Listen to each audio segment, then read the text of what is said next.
Tendron is here. She's circumambulating, but she'll be in momentarily.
For those just joining us online, Venerable Tendron lies here. She's circumambulating and will be in momentarily.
Okay, if you can turn to page 34 in the Gold Prayer Book, and we'll say the Shakyamuni Buddha mantra 3 times, followed by the Medicine Buddha stanza and mantra.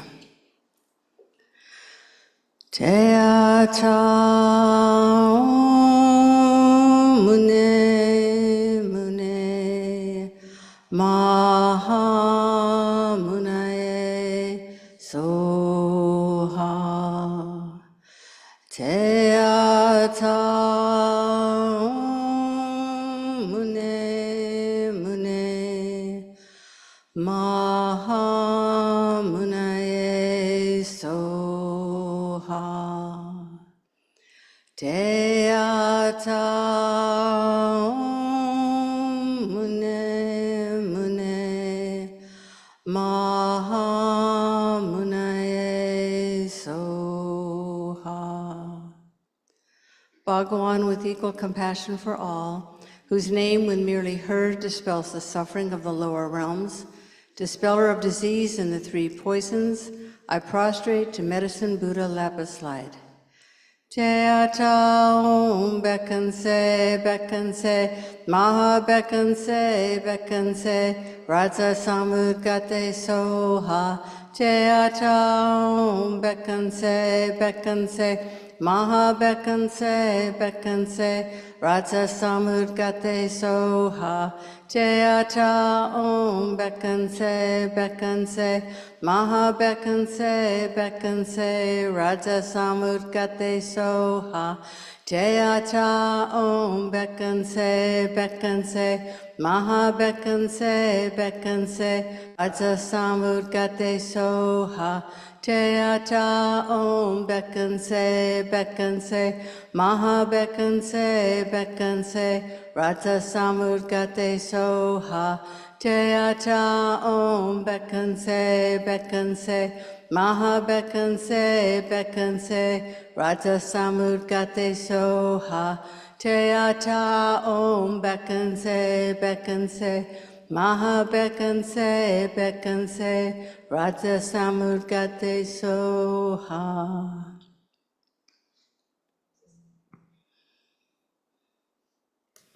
Okay, so I just want to make sure that when we're saying the 4 immeasurables, one of the things the teachings advise is that we think of specific people, that when we just practice with sort of a generic all sentient beings, it actually doesn't really help us to develop compassion. It becomes it's too big in a way. So while we say, because we recite this verse like 9 times, so, well, that's an exaggeration, isn't it? There are 4 verses, and we recite each 3 times, so it's 12 verses, sort of. So that's a lot of time. So we can use that time to maybe with the first recitation, really try to think of specific people, like yourself and your family, your loved ones, or a group that you're particularly concerned for, that they're facing some challenges and difficulties, and really try to bring them to mind and surround them with this wish for their happiness and their freedom from suffering. And then with each successive recitation, we can kind of expand it out a little bit. All their friends and their loved ones, and then we can think about bigger groups, like maybe we're really concerned about the election. So all the people who are afraid of this candidate winning, or all the people who are afraid of that candidate winning, all the people who are afraid of their own candidate not winning, whatever it is, you can expand it out to them. All the people in refugee camps, all the people at wars, all this thing, whatever works for you, all the animals in wildfires, whenever, it's just trying to really think of specific things that kind of is easy for you to either, really have that sincere wish that this suffering end, partly because we're afraid of it too, we don't like it, so it's just, and each time just expand it, but never leave yourself out. It's really important to remember you're one of these sentient beings who suffers, and, hey, we all want happiness. We all want to be free of suffering. Take it away.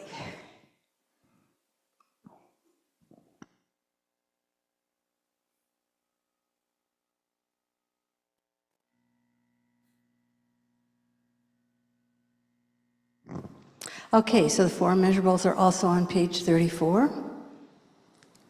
May all sentient beings have happiness and the causes of happiness. May all sentient beings be free from suffering and the causes of suffering. May all sentient beings be inseparable from the happiness that is free from suffering.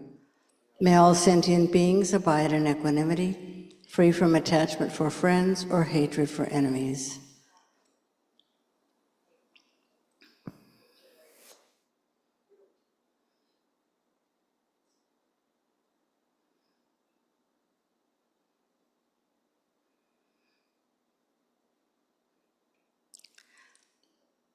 May all sentient beings have happiness and the causes of happiness. May all sentient beings be free from suffering and the causes of suffering. May all sentient beings be inseparable from the happiness that is free from suffering. May all sentient beings abide in equanimity, free from attachment for friends or hatred for enemies.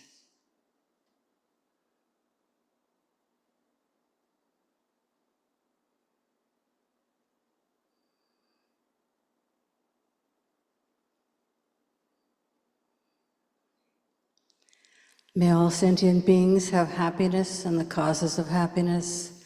May all sentient beings be free from suffering and the causes of suffering. May all sentient beings be inseparable from the happiness that is free from suffering.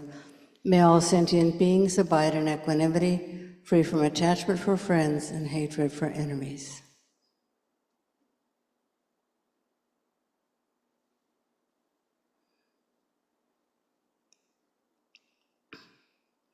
Now on page 37 of the Gold Prayer Book, we'll recite the Chenrezig verse of praise and mantra, followed by the green Tara verse of praise and mantra.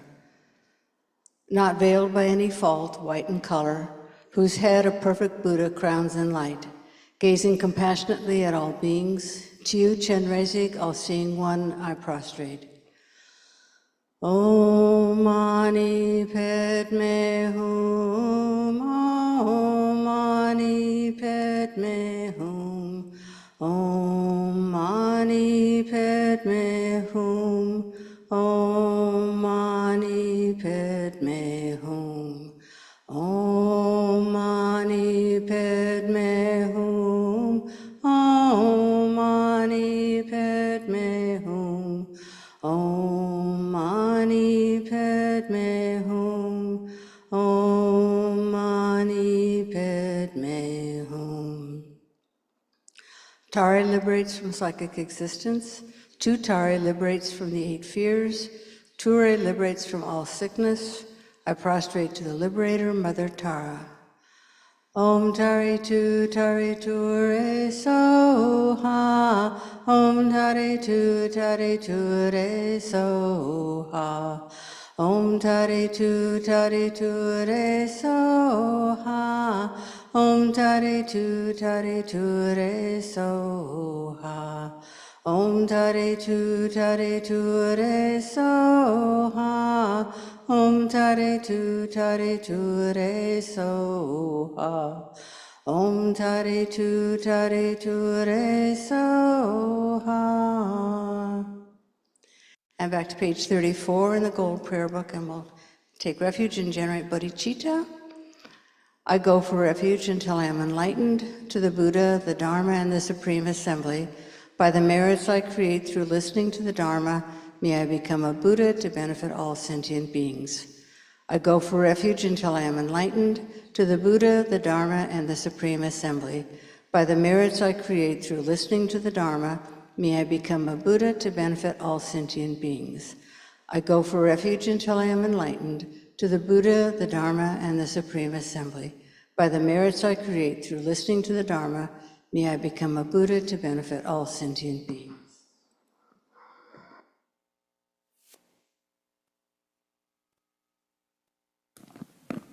Okay, how we're doing? How's your mind this morning? Is it there? Have you found it yet? How's the body this morning? It's always good to check in with yourself. See? And then relax into whatever it is. You know, you don't have to be a certain way. So we've been talking about how to develop self-compassion, how to have equanimity for ourselves as well as others.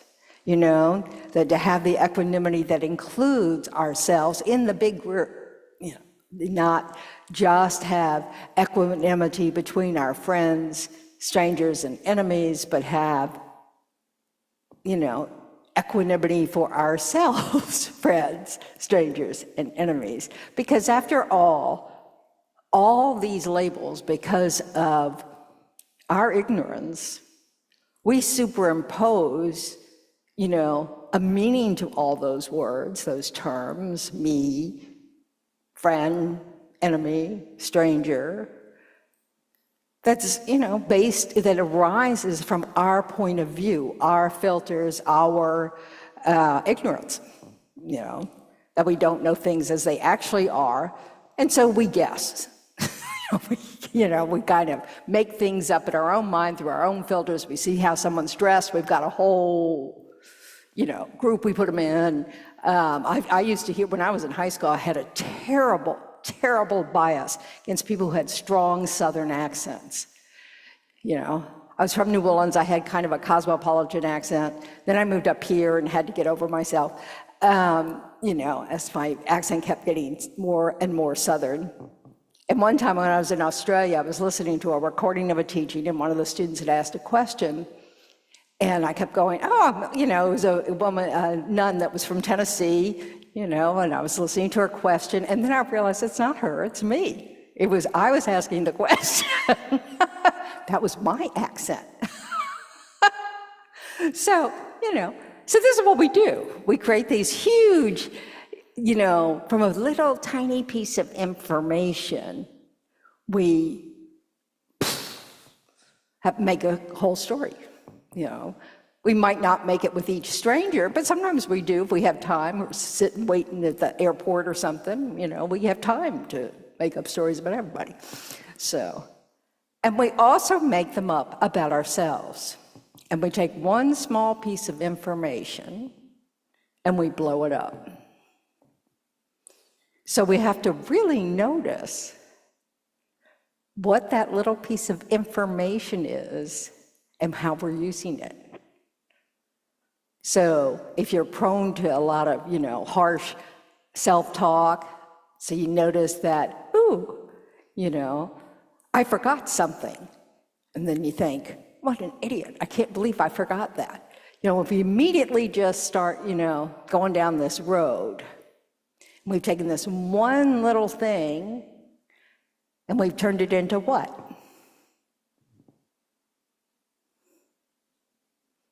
I'm sorry, I can't hear you. A big thing, and in what way, huh? A major delusion, yeah, but like, so what are we thinking? Yeah, boy, y'all all talking like little, you know, euphemisms. Yeah. We exaggerate our bad qualities. Okay, so in this example I just gave you, what have I done? What have I equated? Do you remember what I said? Probably not. That I'm not a good person, or... How about an idiot? I think I said I was an idiot, you know? Why? Because I forgot something. So I'm equating this moment where I forgot something with proof that I'm an idiot. Sometimes we do that to our partners too. They'll forget something and we'll think, oh, what an idiot. Hopefully we don't say it out loud, you know. But generally with our friends, we don't do that. We'll say something like, oh, don't worry, it's not a problem. You know, I've got one. I'll share. So we want to just recognize when we do this, oh, you know, I am taking this one little moment in time, this one little event, and I'm equating it with my self-worth as an idiot. You know? And what does that do for us?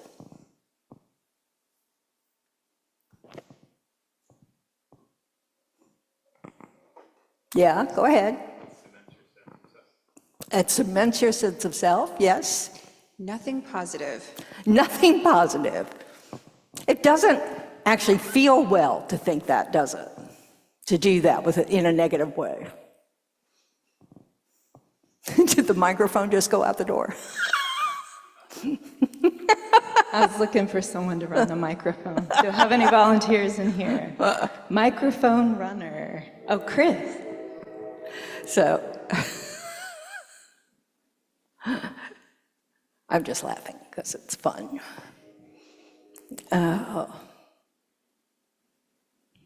It is very important if we want to break this habit of judging harshly that we notice when we're doing it to ourselves. Because when we're doing it to ourselves, we're practicing it. And we know that generalizes out, you know. It's so easy when we've just got mad at ourselves to turn around and get mad at someone else. You know, because that energy's there. That disturbed energy is there. So it's not self-indulgent to notice how you talk to yourself and then perhaps interrupt it if you see that it's not skillful, if it's a habit you're actually trying to give up. So what do you need to convince yourself to do this?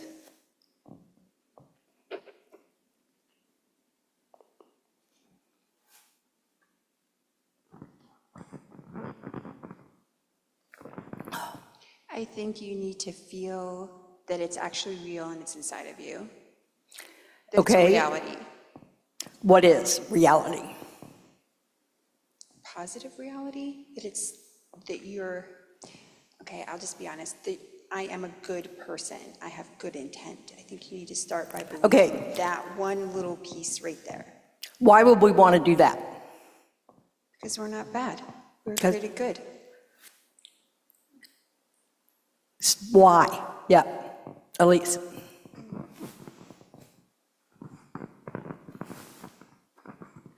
I think we need to not confuse who we are with what we do or say. And by calling ourselves an idiot, we say that's what we are fundamentally and it can't change. Right. I mean, that's one of the things. We're reifying ourselves. We're making real this self that's an idiot. You know? And we've just said it's not a nice mind to have. You know, that it doesn't help us. It might make us more likely to judge someone else that way. But more than that, it makes us more likely to do that same thing to ourselves again, and then again, and then again. And then it's a habit, isn't it? Most of us have a habit like this. It's not just that we occasionally refer to ourselves as an idiot. Every time we make a mistake, or every time we don't know the answer, or, you know, we go that direction. So we're practicing this self-loathing all the time. We're also practicing this judgmental mind that is making one moment something to identify with, you know? And it's A, not necessary.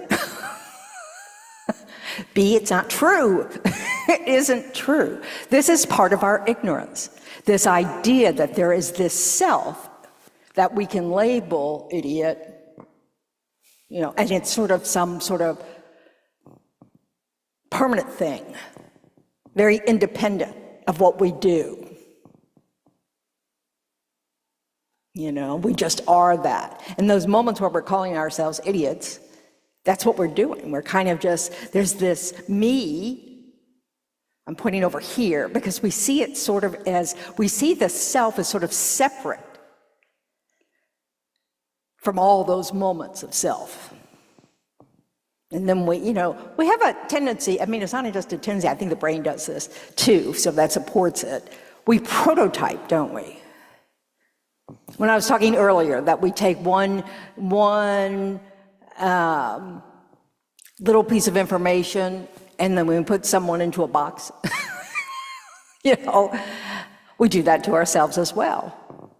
you know. Now, we forget that the box keeps changing shape, you know, because we want, it's like we're attached to the idea that we can, in fact, say, this person's good, this person's bad.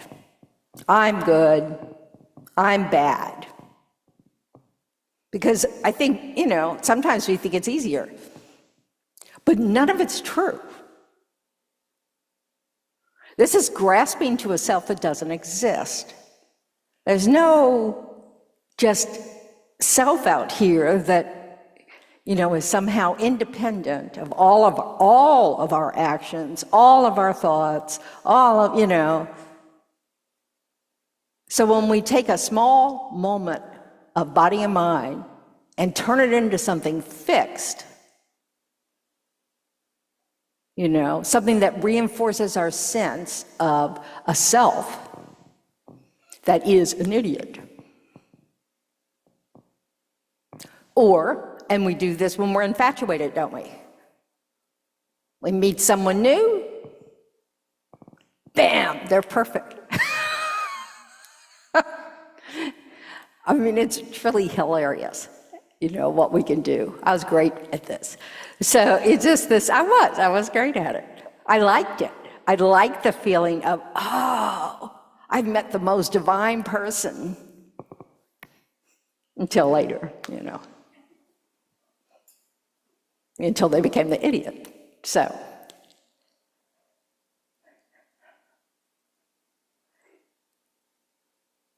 But this habit is arising from all sorts of states of mind that aren't particularly helpful. Like anger, like lust. Not that lust is bad necessarily, it's that there may not be any wisdom present. We need to remember that when a strong emotion arises, it blinds us to how things actually are, you know.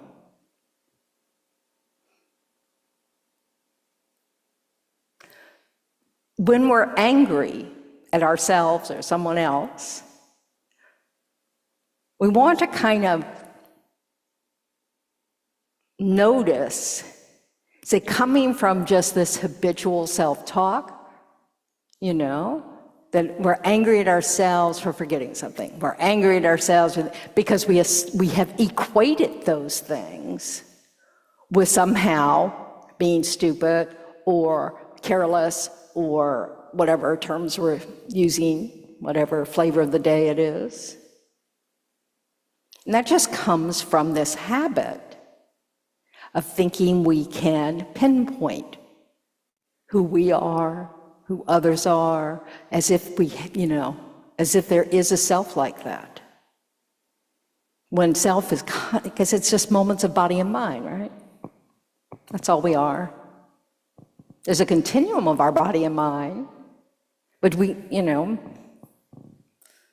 we don't have to think that every moment of mind needs to go into some box. Oh, that's the proof I'm a good person. That's the proof I'm a stupid person. That's the proof I'm an inconsiderate person. That's the proof that I don't know, I've learned out of adjectives. So, it's really important to practice balance. This is like equanimity with yourself. If you have the habit of overblowing moments into something, you know, where we make it a quality of ourselves, we also need to practice not doing that. And so that's the idea about actually practicing with equanimity. You know, not just, we want to catch ourselves in the moment, but if we haven't practiced how to look at it differently, we may not have anything to do with it.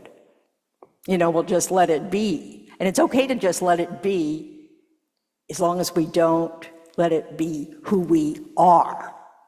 You know, the moment passes, that's okay. So when we practice equanimity, what kinds of things?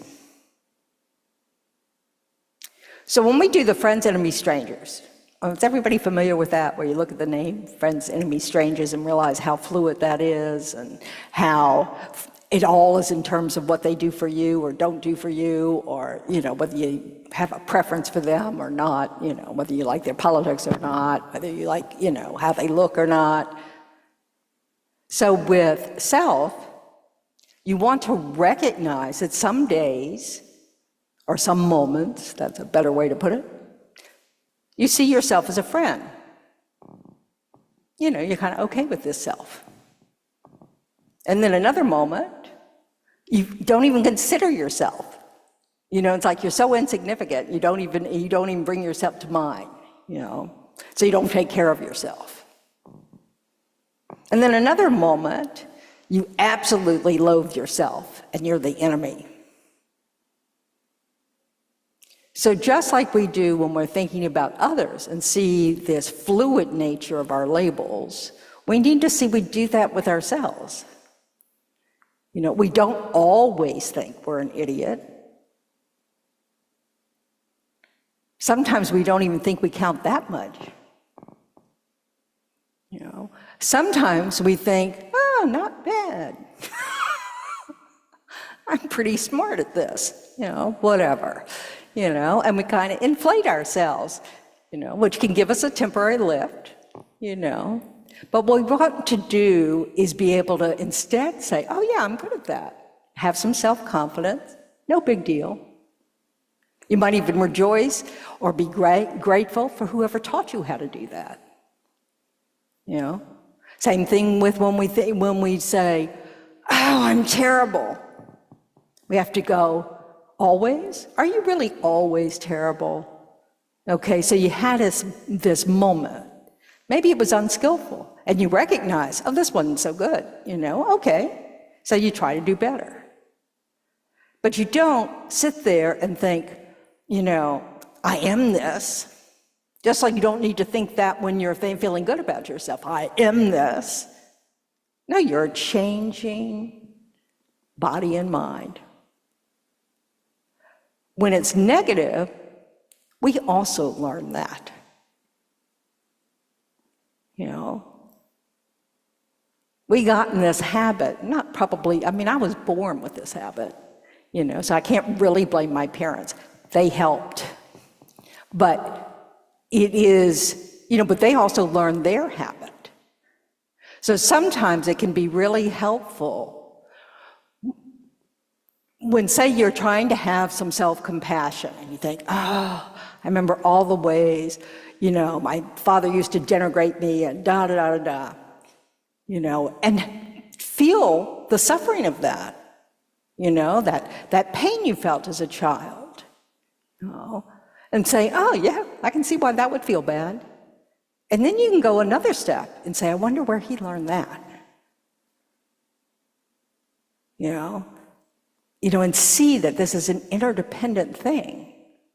It's not that my father was just an insulting SOB, you know. He learned that behavior. And it came out in his moments of suffering. And his, whatever it is, whatever's our trigger, he had those too. You know. Like I found out that he really had trouble that his mother had to work. He thought that was, and there may be some truth to this, that his father could have done a better job, not in work, he worked, but in supporting his wife and his son. And he really just thought it was terrible. And he really made a promise to himself that, you know, when he got married, his wife wouldn't have to work. Good karma ripened, and he was able to support his wife, right? She hated She loved working. She'd worked all her life, you know. So she gave her the same background he did, and, you know, and she liked to work, you know. Well, what surprised me to learn later in life, all his behavior indicated that, he had a chauvinistic belief system, But actually, I found out, and he did, but later I found out that he had the greatest respect for his mom. He couldn't believe how well, when circumstances got tough, she just figured it out.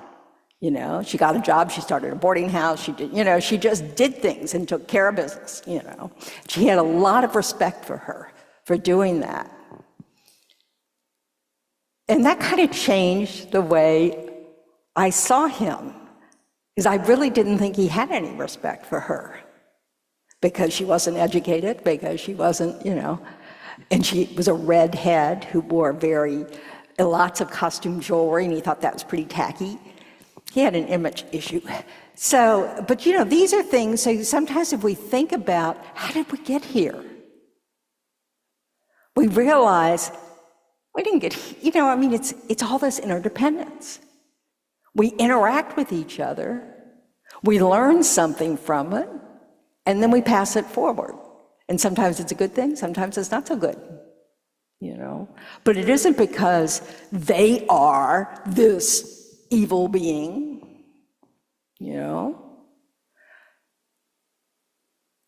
So sometimes we can heal these relationships just in our minds, because they might not be alive, they might not, you may never see them again, but these relationships with others that you feel, that are sort of underneath our self-loathing, and start to recognize that, gosh, I can see how we got here.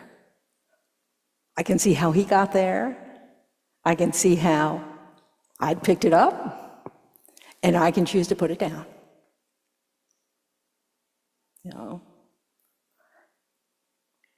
And we need reasons to do it. One of which is just the knowing that, first of all, if we want happiness, self-loathing is not the way to go about it. It's not likely to be successful. Plus, if we have loved ones, it's a kindness to them.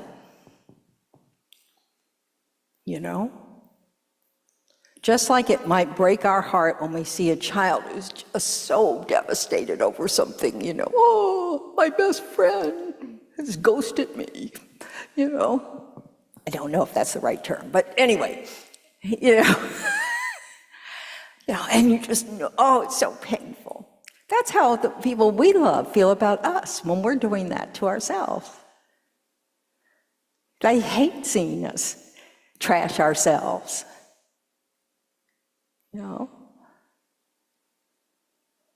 So it's just this, it's another way, if we're interdependent, we recognize how interdependent we are, how interactive our lives are.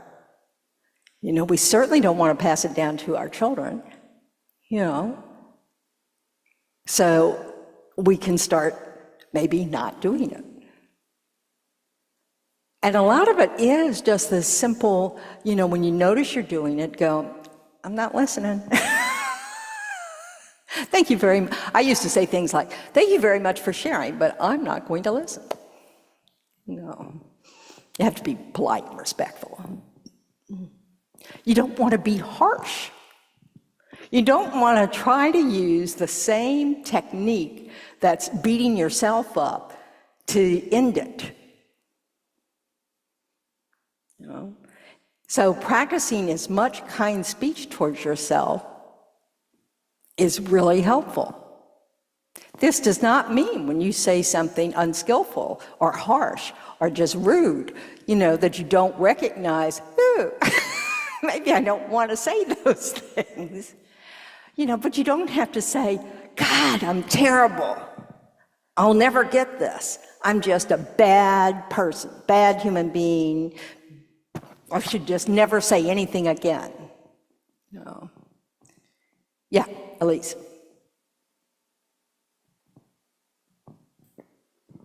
Thank you. This reminds me of some years ago, I went to an event, it was a humanitarian awards program, and this little first grader was getting an award because he was a Middle Eastern child who had been getting bullied on the bus. And the way they responded, he and his dad made a little video. They interviewed other kids in the school, how they felt about bullying and what it was and all. So he was getting this award for making this video with his dad. And then someone in the audience asked him, did you ever have a chance to talk to your bully? And he said, no. Well, they asked, well, what would you say to him if you could talk to your bully? And he paused a moment and said, I would ask him who his bully was. Yeah. To hear that from this little kid was really touching. And that's within us, that capacity, that we really can, because we can put those pieces together. That's moving to us because we understand it, and we see the wisdom in it, and we see the heart in it, So it's like, oh, we have this facility, so we want to use it towards ourselves. We want to become, a good friend to ourselves, through our speech. And this habit can generalize out to others,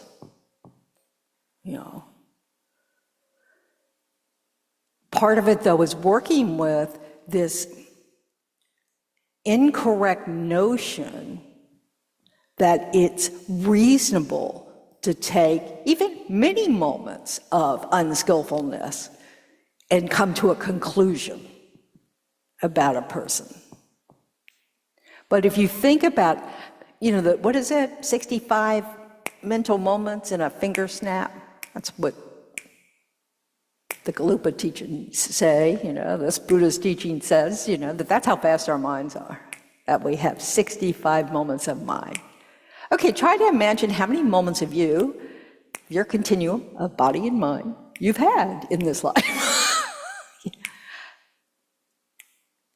So no matter how many moments of, unskillfulness you have, you also have how many moments of skillfulness. So we need to remember that. I'm not always bad.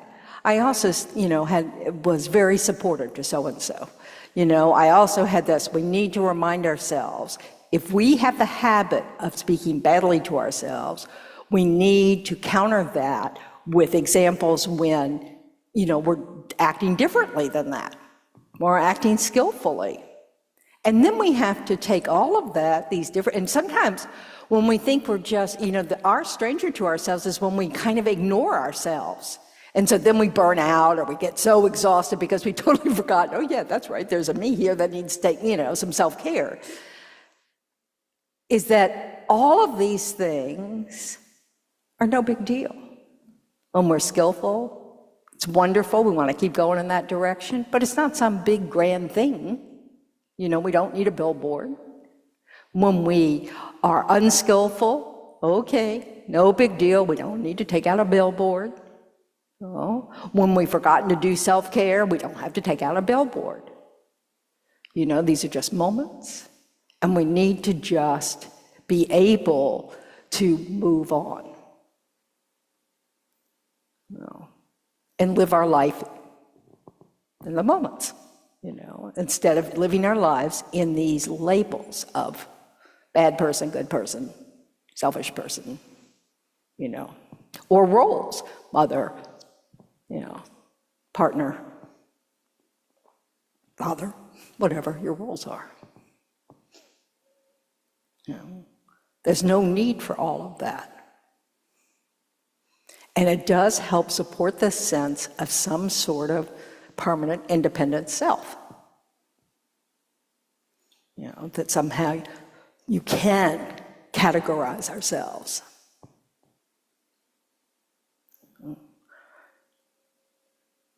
What can you do with this, if anything? Because we have food to eat. We don't have to stick around.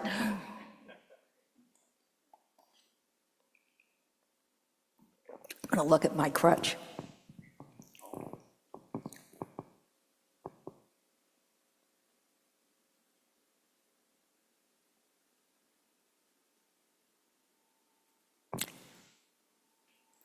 We want to develop the ability to see ourselves as we really are. You know, that we are a mixture of all kinds of qualities, and that we're just, in any given moment, if we pause, well, sorry. Good timing. I forgot what I was going to say. All right. We are a mixture, yes. This is one of my mixtures. I mixed up my mind. Let's see. We want to develop this equanimity, this realistic view of ourselves, you know, that sees that, you know, that sometimes we make poor choices with our time, sometimes we make good choices with our time, sometimes we use our speech well, sometimes we don't use our speech well, you know, and then, you know, but if we're trying to do better, you know, we want to feel good about that. That's one of our skillful things. Learning how to do better is a skill, you know, and it's doing something, it's a skillful attitude to have. And where do we have our most power between a thought and the next moment?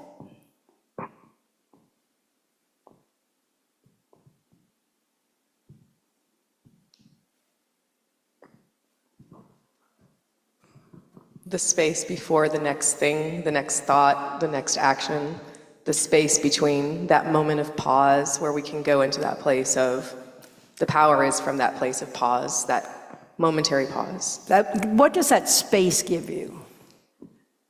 An opportunity to, well, from my understanding, an opportunity to connect back with truth, wisdom, emptiness. Oh, I wish my mind was so rich. Okay. I was thinking you were going to say something, and you took the microphone. Do you have something? I'm teasing. I could say something. Okay, please. That would be grand.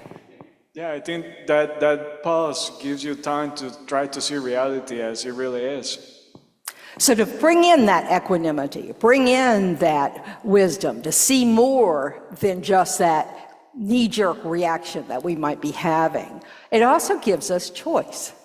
A pause gives us that space to not just follow our habit energy, but to choose to do something perhaps differently. You know, we notice, we go, oh, I just trashed myself.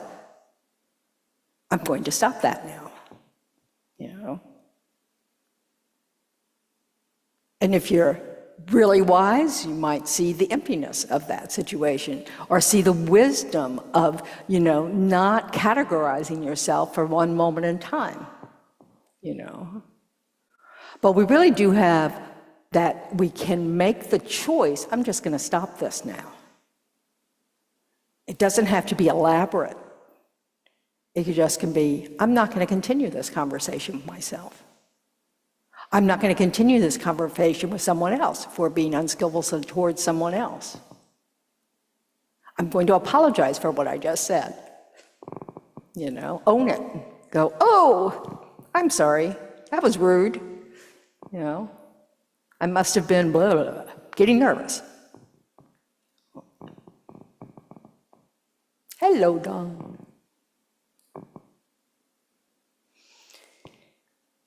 Pema Chodron calls this kind of practice like developing, what does she call it? Unconditional friendliness with ourselves. You know, treating ourselves with the kind of friendliness we treat our friends with. You know. Now, what happens when we find out our friend has done something that we really don't approve of?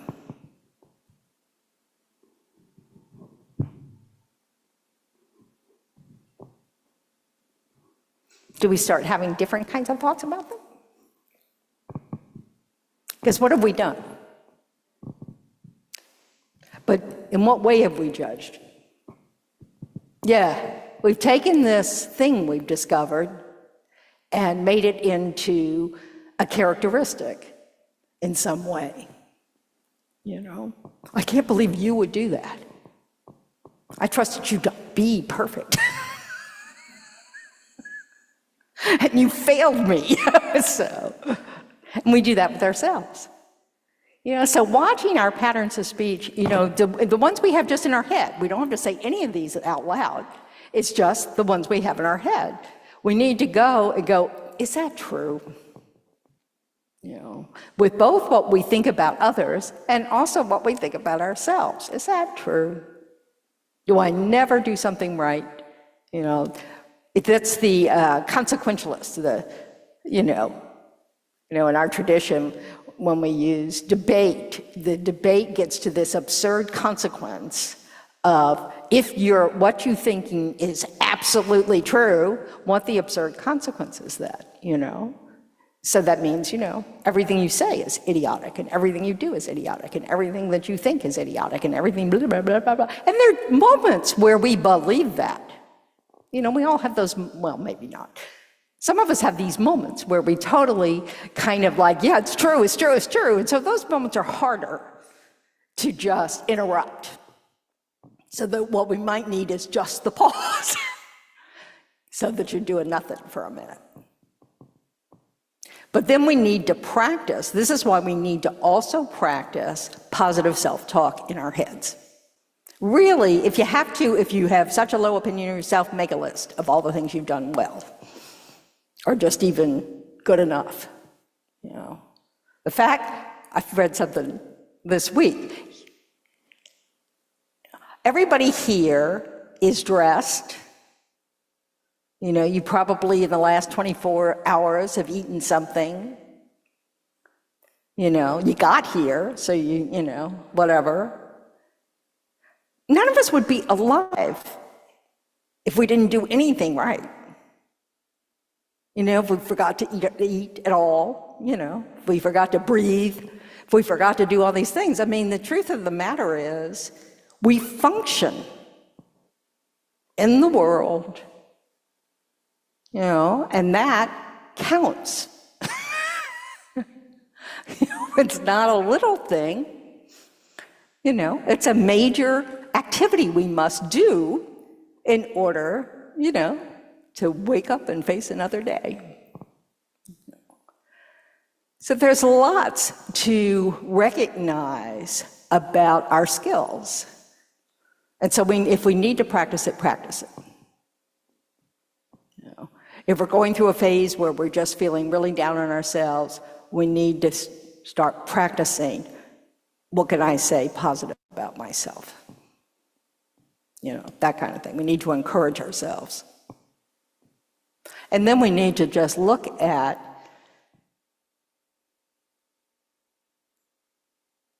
how this relates to how we interact with others. So that we can see the connection.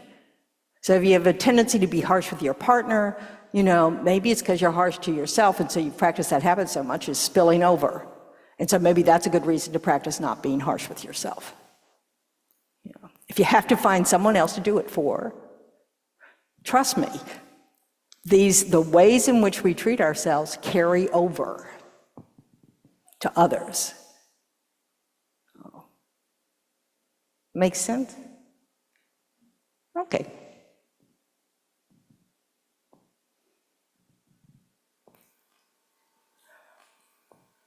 We need to also think about how difficult it is to sit with where we are, who we are, whatever we're thinking at that moment.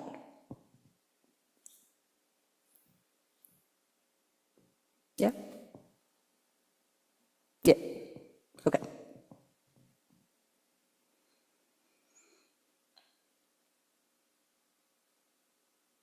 How many people are comfortable sitting with someone who's in distress?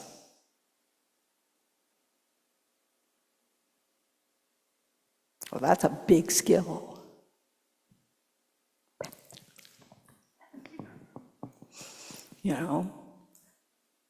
How many are good at doing that with themselves? Oh my goodness. Oops. Don't forget yourself. Because this is one of the things.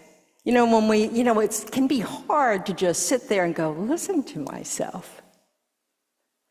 Whereas, like, I feel really, there's something, some pain I'm experiencing that's causing this kind of habit, you know? And being able to sit, like, sitting there with thinking that, you know, okay, I didn't get the parenting I wish I'd gotten, you know, and just, I didn't have kids, so I can't use those examples, you know? So, and I'm so glad. Because I took too long to learn these things. So, you know, you just sit there and you allow yourself, you've gotten divorced or you've lost a partner, you know, it's just, you sit there and just be with the sadness of that moment, of that feeling of just, yeah, that was sad, that was hard, you know. And I handled it. Sometimes well, sometimes not so well, you know. But just that knowing that life is hard. There's lots of suffering in it, and we are struggling to make our way. You know? So doing the best we can is good enough. You know? It's just, you know, and that best can include that I'm trying to do better. I'm trying to recognize that I can speak harshly to others, and so I'm working on that. You know, I'm trying to recognize that if I don't take care of myself with my rest and my food and da-da-da-da-da, I'm useless to others. So I'm working on that. You know, those kind of things. But sitting with discomfort's not the easiest thing in the world to do, especially if we don't know how to fix it, because that's where our go-to energy often is just, you know, how can I fix it? As opposed to, and of course, there are many situations, if you're good at sitting with the suffering of others, that you cannot fix it. Just a sad situation. Pain is involved. So being able to tolerate discomfort can help us quit trashing ourselves. Because sometimes we trash ourselves and our thoughts because we're just not comfortable with the mistake we made or with the fact that we were just unskillful. You know, instead of just going, whoo, not so good. We distract ourselves by thinking something like, I'm an idiot, like somehow that makes up for it. You know, so, you know, but just sitting with the fact, ooh, you know, not so good, didn't do so good today. You know, and being humbled by it, perhaps, but mostly just still loving yourself, still caring about yourself, still saying, that's all right, I'm working on it. That's all the pep talk I have.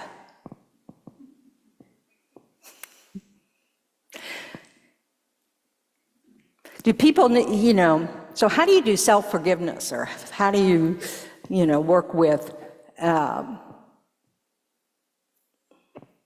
kind of thing? Yeah. So often when something like that comes up with me, a thought, and I realize that it's not a skillful thought, normally I have this, for lack of a better word, a voice that comes in as with sorrow.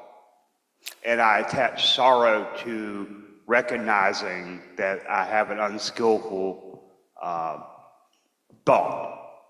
And so that sorrow gives me comfort, and I'm able to let go of the unskillful thought. Okay. Because that's a way of acknowledging it even hurts ourselves when we're unskillful, right? Not just the other person, you know, it's not just that, you know, this is the wonderful thing about the practice of having regret, you know, as opposed to packing a suitcase with guilt, you know, just this, oh, yeah, didn't do that well, I want to try to do better, what can I do to make up for it, that kind of thing, so.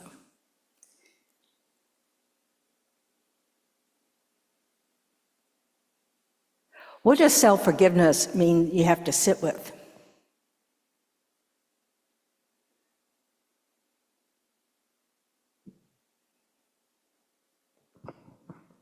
Discomfort. You have to sit with your own discomfort and learn how to transform it. I can't see who's talking. Thank you.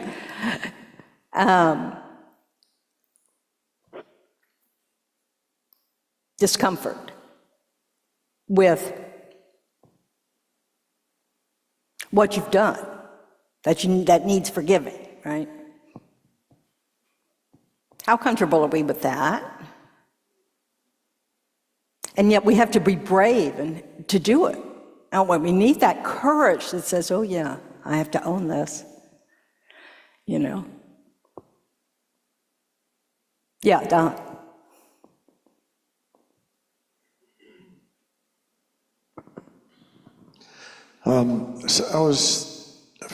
This is a similar question, or Okay. revolves around this. The question is, I used to wonder where is in Buddhism like self-compassion?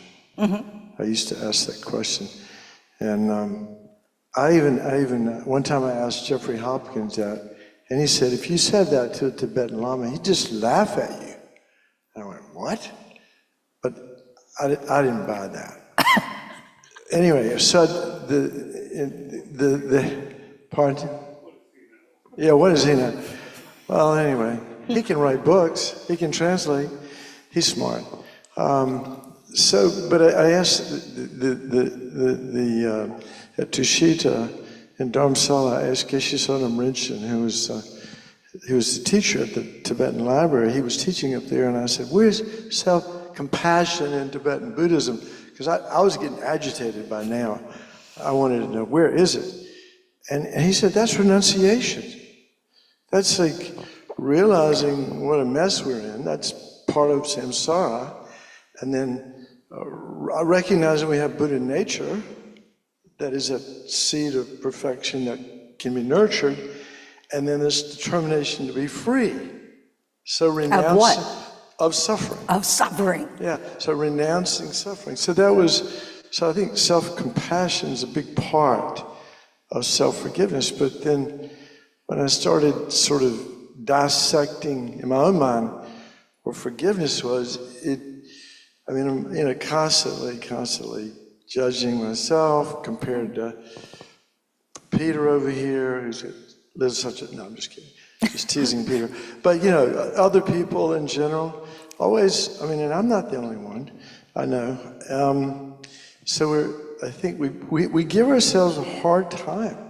And the self-talk, as you said, is really, psychologists have said 80, 85%, 90% of it's negative. So we have to challenge that. But first of all, we have to become aware of it before we can challenge it. But ultimately requires letting go. Yeah. That is, when I come down and when I figure out what forgiveness is, I think it's being aware, mindful of this negative self-talk, this sort of hateful attitude that we've directed toward ourselves, and then letting it go. But that is so hard to do. Yeah. Now, some people can do it like that, and other people need to do 100,000 Vajrasattva mantras to justify letting it go. But Buddhism has lots of methods to help us develop that, the willingness to let go of negativity. I think what I'm getting around to is a purification practice, Yeah. I think is very directly related to self-forgiveness. Yeah. Because it's saying that you're owning your mistakes, whatever they are. You're accepting the harm that you've done to others.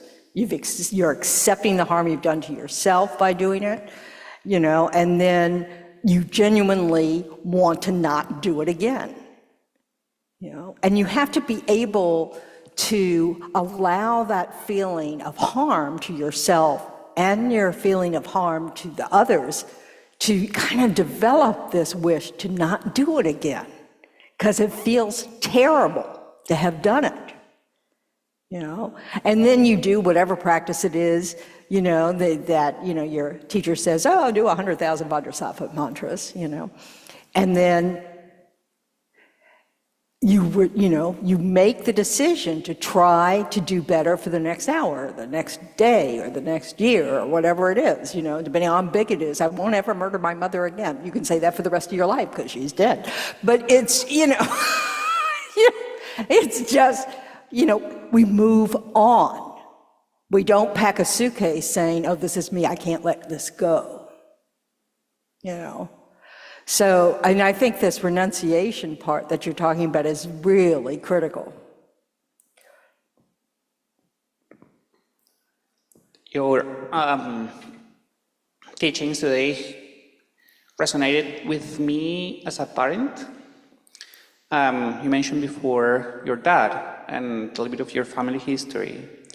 And what I have seen in my life is that the voice in my mind that talks to me, that's the way my parents used to talk to me when growing up. And as a parent, I have done, and I try, not always successfully, to be very mindful of the way I speak to my daughter, to stop that chain, right? To instill more self-love, self-compassion, self-respect. And also it's interesting to see a lot of behaviors in her or characteristics in her that I have and things that I didn't like in myself, but now that I see those characteristics in her because of the immense love that I have for her, I see them in a different light, and I see now myself in a different light, and that helps me through my interactions with her to change my perspective about myself, and also to forgive me for some of those behaviors or thoughts or so forth and so on. So, but yeah, in my case, it resonated with me as a parent. Thank you. Yeah, that's beautiful. So it's like Alex Berzin says he thinks the best teaching for having had bad parenting is trying to be a good parent. You know, because first of all, it's hard. So, you know, we can have a little more respect for how hard it is.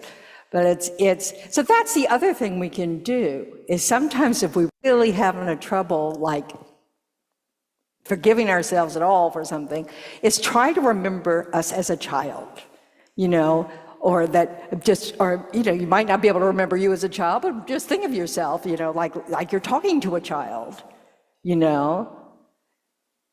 This is how we start, right? You know, it's just that, you know, it's like, when we were a child and we were hurting because of something someone said to us, we didn't say, when I grow up, I'm going to make sure to treat other people this way. You know, that's not that wasn't the plan. The plan was, I can't wait to get out of this house and no one speaks to me this way. And then we recreate it, right? So it's just that we need to, it's that picture of, this is what everybody's doing. Where you're all suffering in this way, you know? And so being able to generate that soft heart that just, you know, goes, oh, you know, I see how we're like this, you know? I don't have to say these nasty things about myself to myself. It doesn't help. I always loved Steep's take on renunciation. You know, she's one of the Discovering Buddhism teachers. So, you know, she called it rejoiciation, because what are you giving up? Suffering.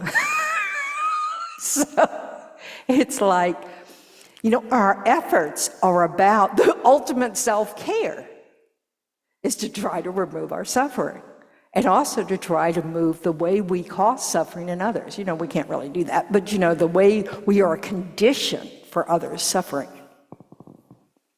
No, I think I have to cough.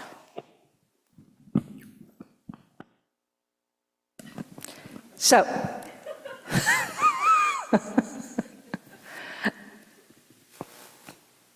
okay. So in a little while, we're going to have a potluck, right? Does today pop? Okay. So I want you just to literally take us, well, not even that long. I want you to, starting with you, right here, first row, I want you to tell the person next to you, even if she knows, your name. Can you tell me her name? Deborah. Hoi Mei. So your name is Hoi Mei. Can you tell your name to the next person? Sandy. We've got, I've already forgotten. Deborah, Hoi Mei, Sandy. Okay.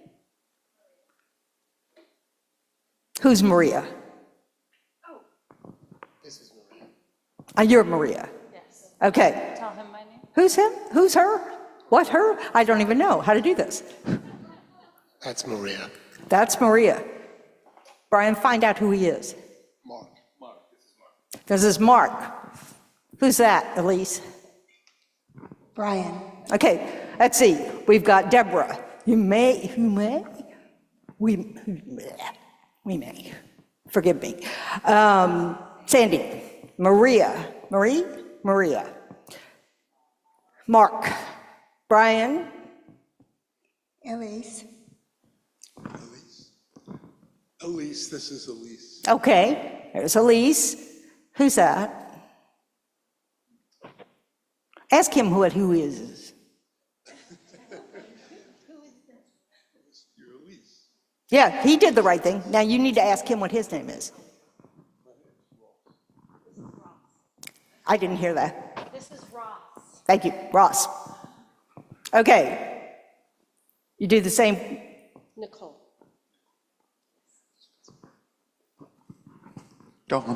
Don.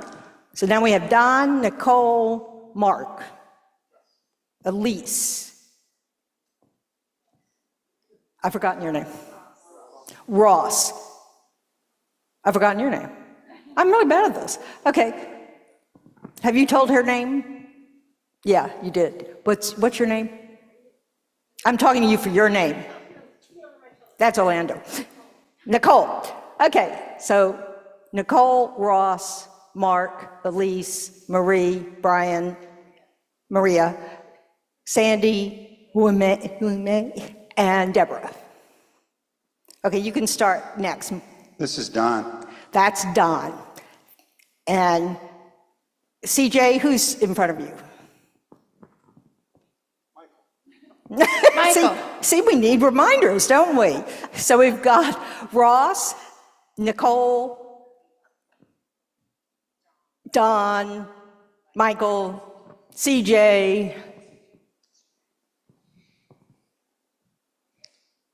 This is CJ. Thank you. Who's that? This is Andreas. Andreas. This is Rebecca. This is Rebecca.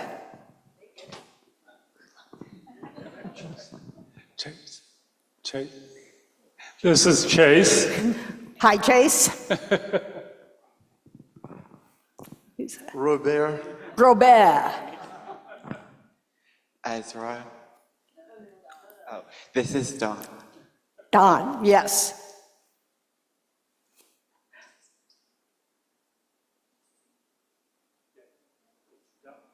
This is Don. Thank you. This is Ezra. Ezra.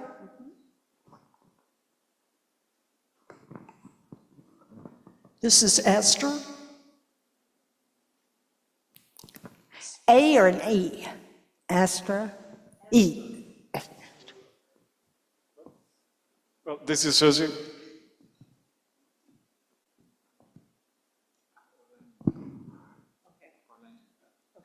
This is Orlando. Thank you.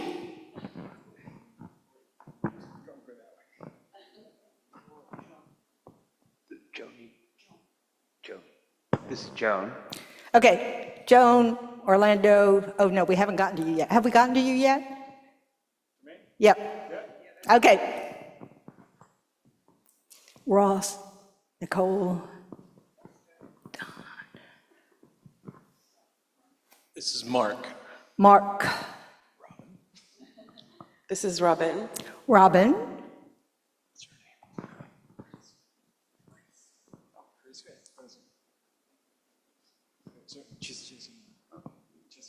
Oh, it's Jasmine. Jasmine? Yep. Jasmine, okay.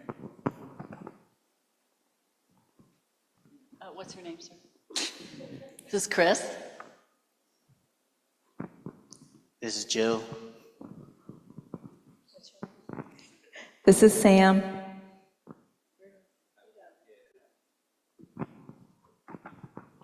This is Linda. And this is Dana. Is that everybody? Did we all talk? I'm Tendron. Oops. So now we all have a name that we've all maybe forgotten all of them already, but at potluck, we've already introduced ourselves. So, no reason to feel a stranger. So, Deborah, Umay, Sandy, Maria, Brian, Mark, Elise, Ross, Nicole, Don, Michael, CJ, Andreas, Rebecca, Jake, Chase, that's right, Chase, Robbie, Don, Ezra,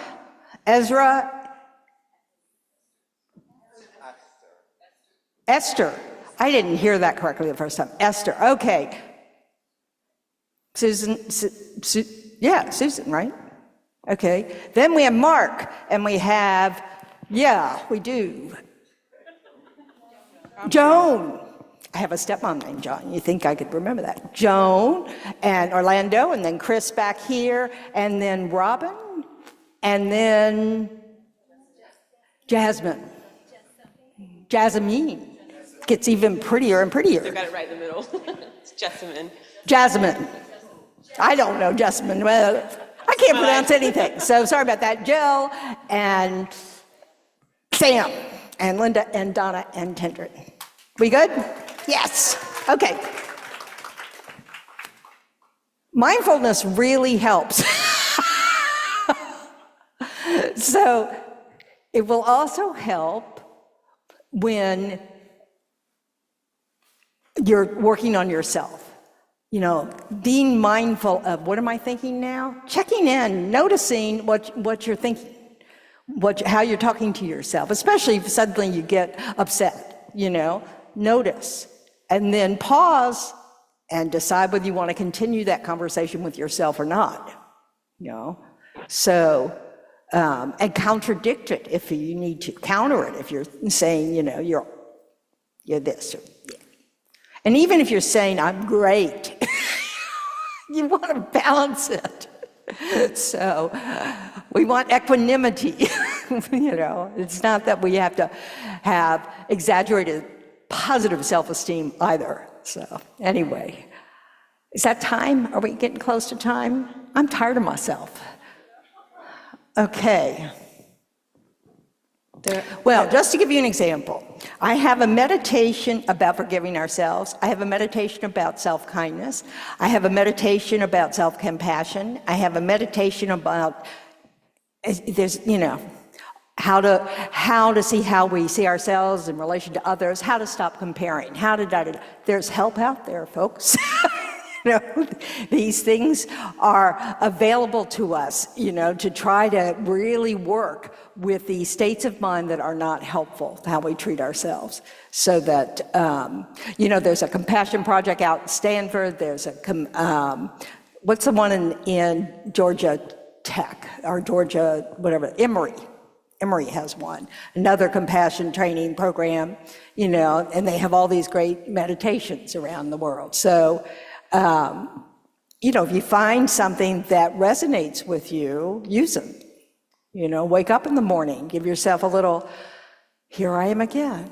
I must have done something okay because I'm still here, So, and kind of helps up the tone for the day, kind of set yourself a little, I will notice if I'm trashing myself, and maybe I'll interrupt it, that kind of thing. Can we do prayers or something? Can we escape this? Huh?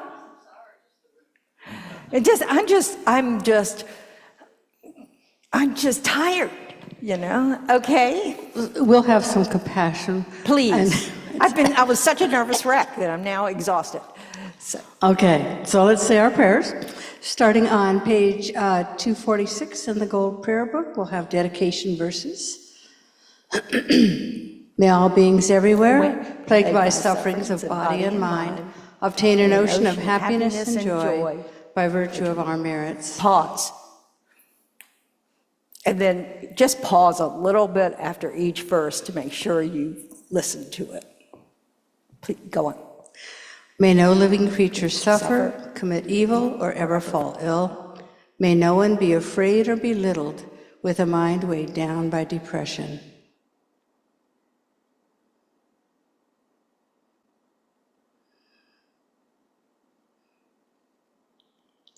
May the blind see forms and the deaf hear sounds. May those whose bodies are worn with toil be restored on finding repose.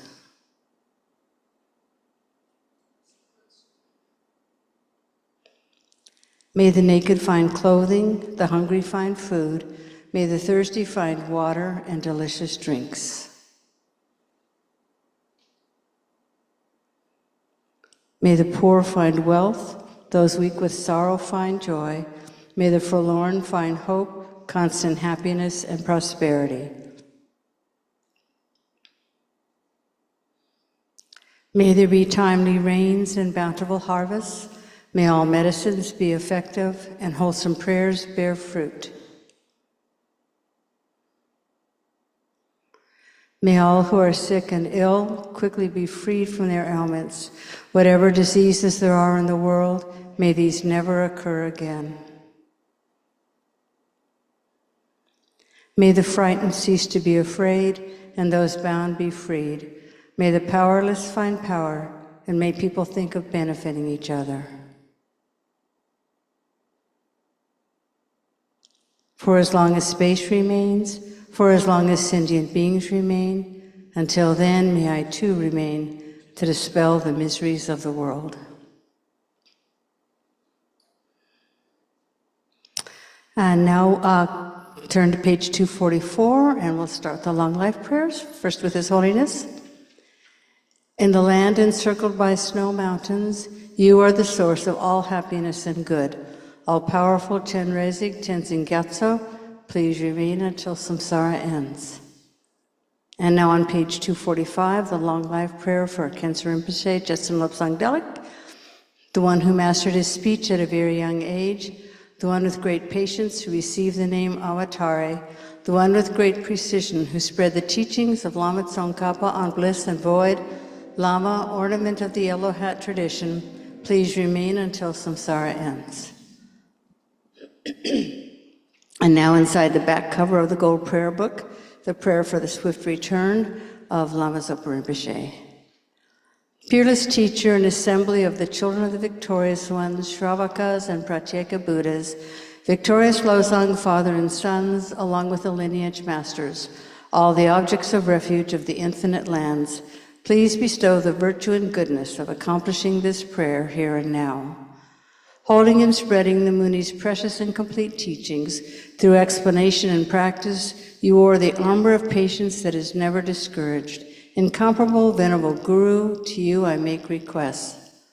While striving single-pointedly for the sake of the victorious one's teachings, the sole gateway through which all benefit and happiness emerge, and from other living beings, you suddenly departed to peace. What a great loss.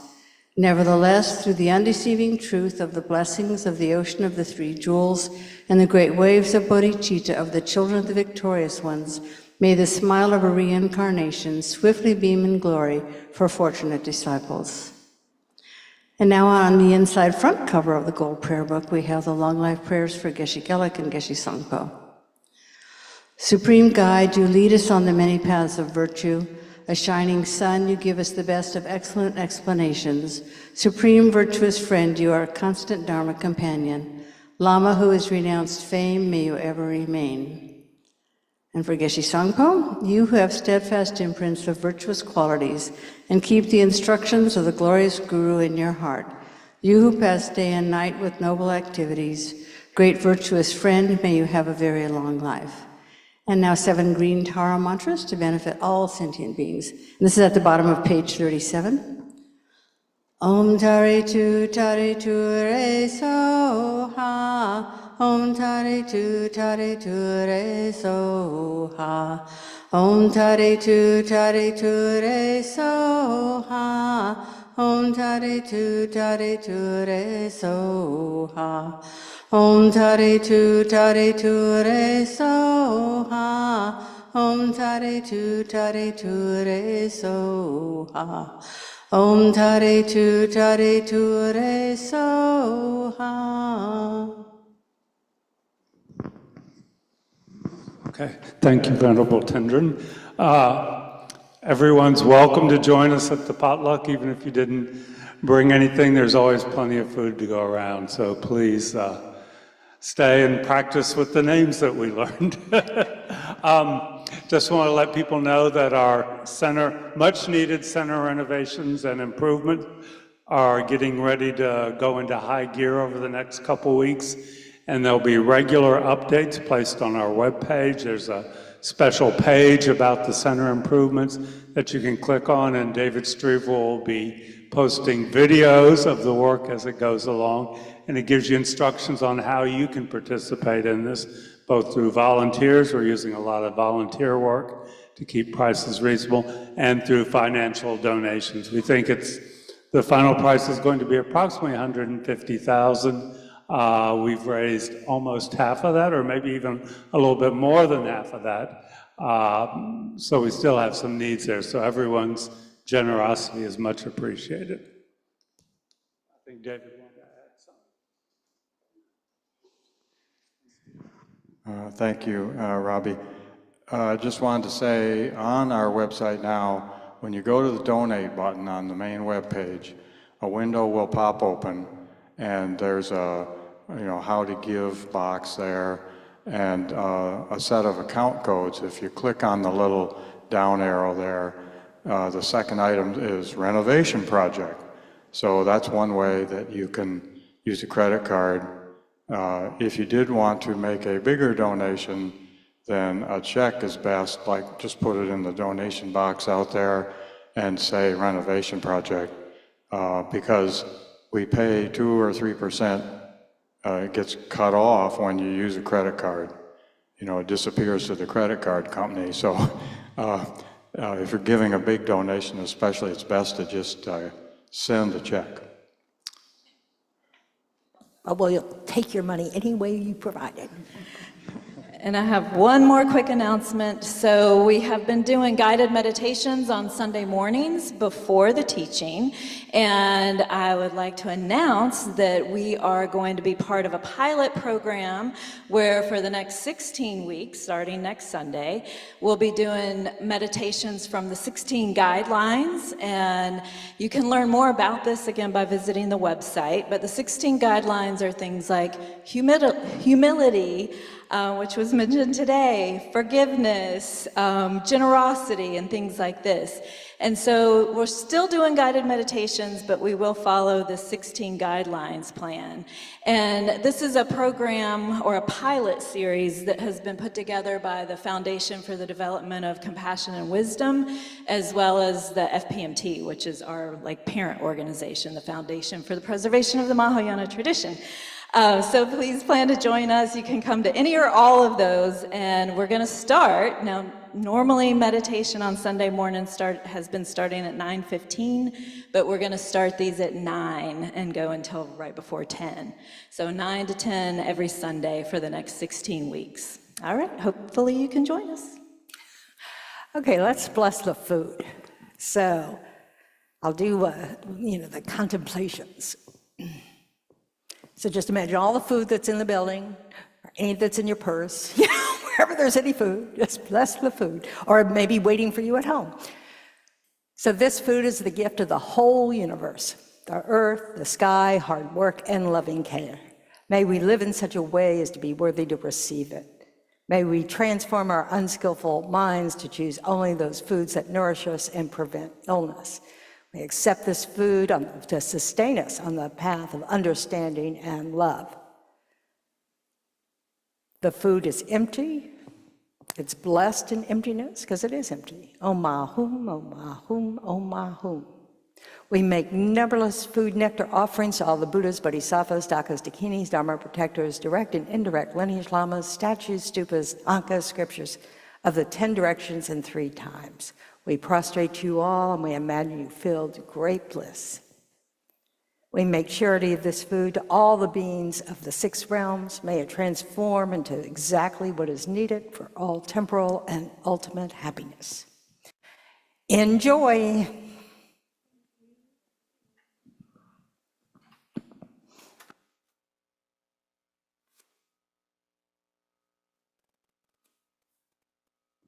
And Tendron La, also included in our names out in the lobby were Barry, Monica, and Heather, and Om the dog. Om.